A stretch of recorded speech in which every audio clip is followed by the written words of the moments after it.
Hi, I'm Nate Martin from 99bitcoins.com, and here's what's happened this week in Bitcoin. Coinbase will allow U.S. retail customers to borrow fiat loans against as much as 30% of their Bitcoin holdings.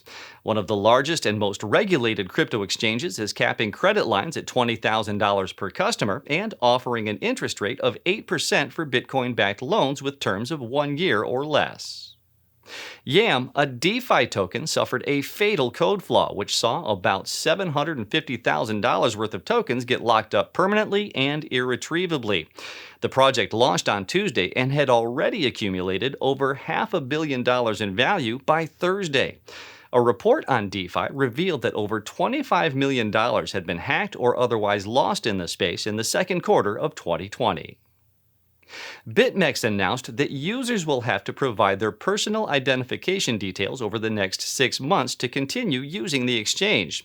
The verification process will open on the 28th of this month, when further information on the details required will also be provided.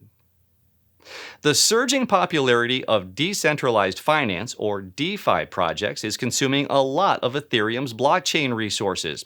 The average Ethereum transaction fee hit over $6, surpassing the previous high set in mid-2018.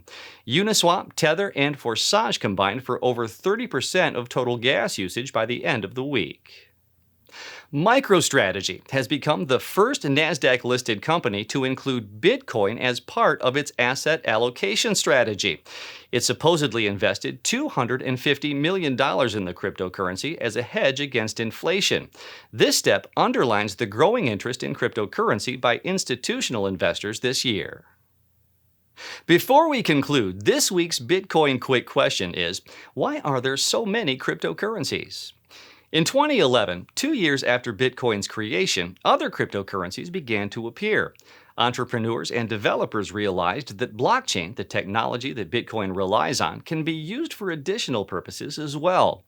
At first, most of the newly created cryptocurrencies were aiming to compete with Bitcoin on becoming the global peer-to-peer electronic cash system, such as Litecoin.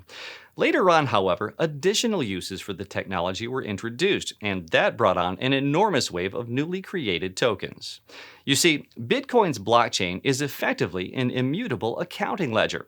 Entrepreneurs realized that just like we're able to write financial transactions in it, we can also attempt to write other types of assets. It also introduced new abilities to incentivize participants in other peer-to-peer networks, like file sharing systems, and even led to the creation of a whole new financial system, the decentralized finance. If you want to learn more about altcoins and what the best Bitcoin alternatives are, visit the link in the description below. Have a question you want us to answer? Just leave it in the comment section below. And if you want to support our videos, consider using the Brave browser for faster, ad-free browsing that can also earn you rewards. Just visit the link in the description below. That's what's happened this week in Bitcoin. See you next week. If you've enjoyed this video, leave us a thumbs up and make sure to subscribe and click the notification bell so you don't miss a review, news update, or the clearest information about Bitcoin and cryptocurrencies anywhere.